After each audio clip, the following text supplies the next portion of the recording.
Aloha, it's Tani here, and today I'll be showing you how to make local Hawaiian style chili.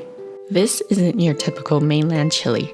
It's thicker, way more savory, and packed with Portuguese sausage, bacon, and that signature local flavor. And yes, we're topping it with mayonnaise. If you know, you know. Let me show you how to make it. First thing, grab a large pot or Dutch oven and get it on medium-high heat. Start by browning your bacon until it's crispy. Then pull it out and set it aside. Leave that bacon fat in the pot. We're using every bit of it.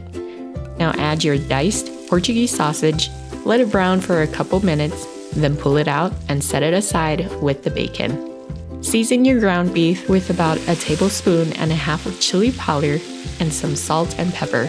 Add it to that same pot, break it up, and let it brown. Don't drain the fat. You want all that flavor staying right where it is. Time to add in your aromatics. Toss in diced onion, garlic, and bell pepper.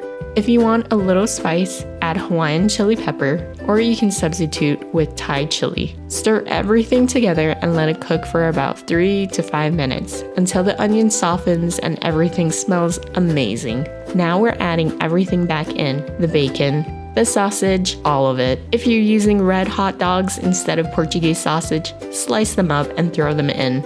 That's old school local style right there. Pour in your crushed tomatoes, diced tomatoes, tomato paste, and kidney beans. And here's the key. Do not drain those beans. That starchy liquid is what gives that chili its thick, spoonable texture. That's how you know it's Hawaiian style.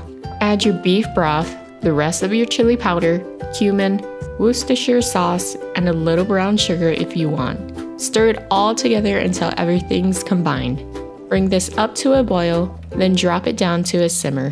Leave it uncovered, and this is important. You want it to reduce and thicken naturally. Let it go for 45 minutes to an hour, stirring every now and then. If it's looking too thin, mash a few beans against the side of the pot while it's cooking. Instant thickener.